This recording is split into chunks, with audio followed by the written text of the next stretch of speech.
ബിസ്മില്ലാഹി വൽഹംദുലില്ലാഹി വസ്സലാത്തു വസ്സലാമു അലാ റസൂലില്ലാഹി വഅലാ ആലിഹി വസഹ്ബിഹി അജ്മഈൻ.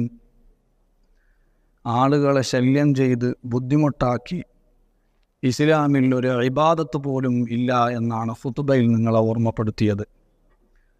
ജുമാക്കാണെങ്കിലും മറ്റു നിസ്കാരങ്ങൾക്കാണെങ്കിലും മുൻപന്തിയിൽ ഉണ്ടാവുക എന്ന് പറയുന്നത് വലിയ കൂലിയുള്ള കാര്യമാണ്. പക്ഷേ അതിന് നേരത്തെ വന്നിട്ട് മുന്നിലെത്തണം. ലേറ്റായി വരുന്ന ആളുകളുടെ പെരടി ചാടിക്കടന്ന് മുന്നിലേക്ക് എത്തുന്നത് അത് തികച്ചും തെറ്റാണ്.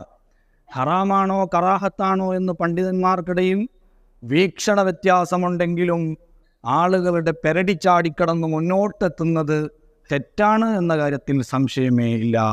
എന്തുകൊണ്ട്?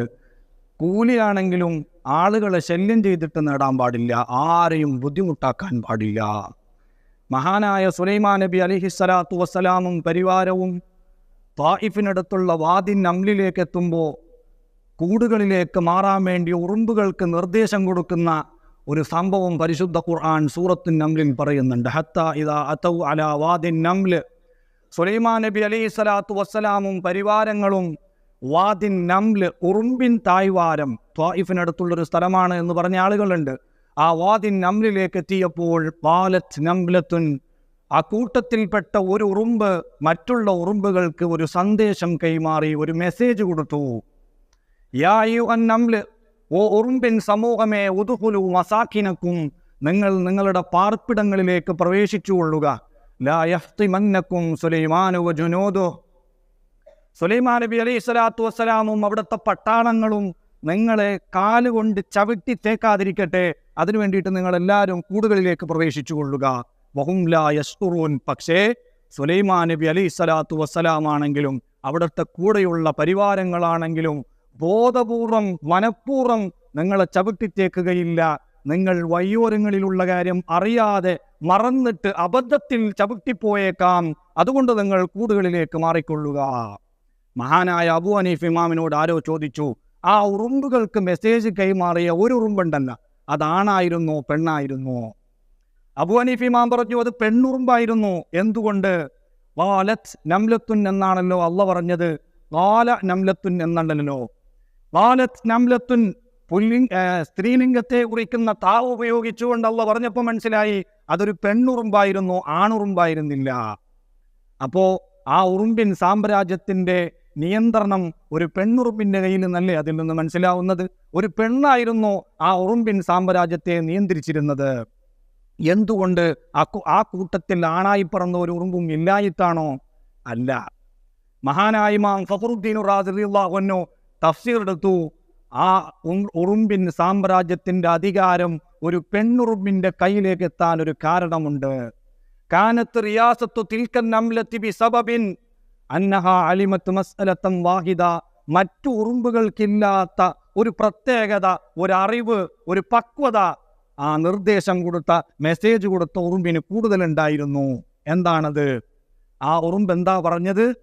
സുലൈമാൻ നബി അലൈഹിസ്സലാത്തു വസ്സലാമും കൂട്ടരും നിങ്ങളെ ബോധപൂർവം ചവിട്ടിക്കൊല്ലൂ എന്നല്ല പറഞ്ഞത്, മറിച്ച് വഹും ലാ യശ്കുറൂൻ, അബദ്ധത്തിൽ അറിയാതെ, നിങ്ങൾ റോഡ് സൈഡിലുള്ള കാര്യം അറിയാതെ ചിലപ്പോൾ നിങ്ങളെ ചവിട്ടിപ്പോയേക്കുമോ എന്നല്ലേ ആ ഉറുമ്പ് മറ്റുള്ള ഉറുമ്പുകളോട് പറഞ്ഞത്.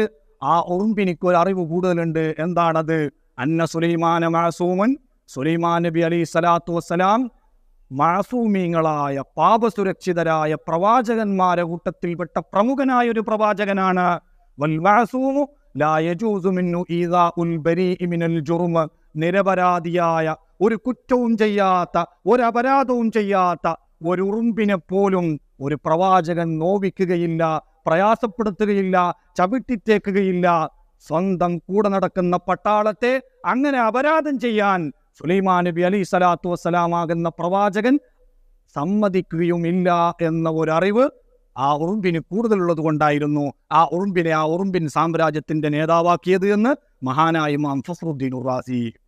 പരിശുദ്ധ ഖുർആൻ എന്താ പഠിപ്പിക്കുന്നത്?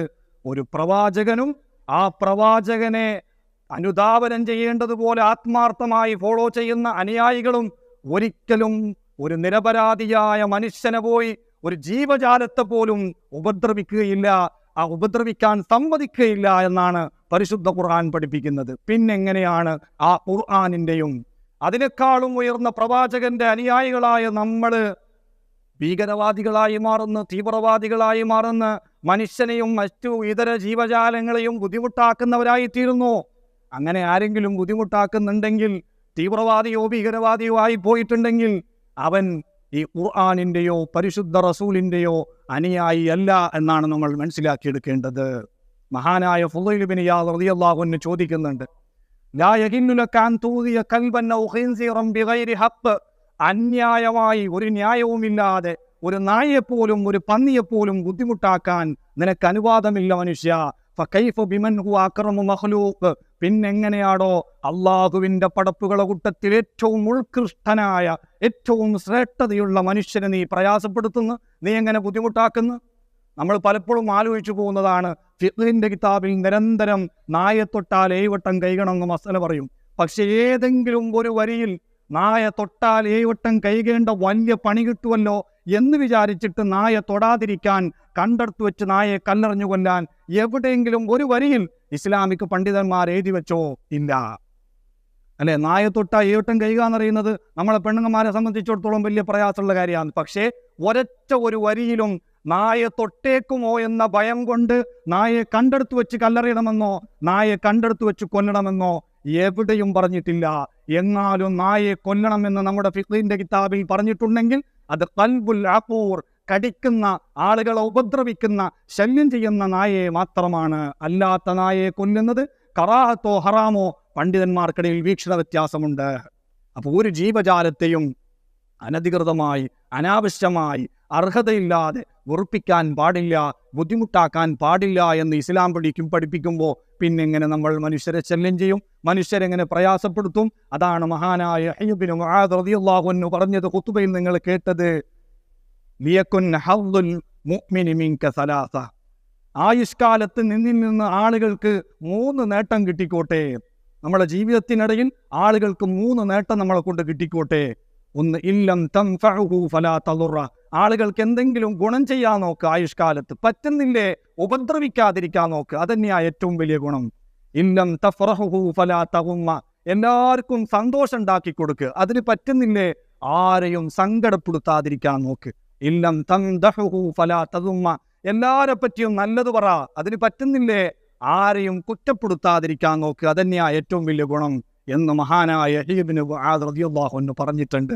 അതുകൊണ്ട് എല്ലാവർക്കും ഉപകാരം ചെയ്യുക, ആരെയും ശല്യപ്പെടുത്താതിരിക്കുക, ബുദ്ധിമുട്ടാക്കാതിരിക്കുക. ശല്യപ്പെടുത്തിയവനെ നരകത്തിൽ കിടന്ന് ശല്യപ്പെടുത്താൻ അല്ലാഹു സുബ്ഹാനഹു വ തആല തീരുമാനിച്ചിട്ടുണ്ട്. ഞാൻ അവസാനിപ്പിക്കുകയാണ്. ഇമാം ഹാക്കിം റളിയല്ലാഹു അൻഹു മുസ്തദറക്കിൽ ഉദ്ധരിച്ചു, നരകത്തിൽ കിടന്നിട്ട് ചൊറി പിടിക്കുന്ന ഒരു കൂട്ടം ആളുകളുണ്ട്. ദുനിയാവിൽ മാത്രമല്ല ചൊറി, നരകത്ത് കയറിയാലും ചൊറി പിടിക്കുന്ന ആളുകളുണ്ട്. യുസല്ലത്തു അലാ അഹ്ലിൻ നാരിൽ ജറബ്. ചൊറി ആളുകളെ കീഴടക്കും. എത്രത്തോളം?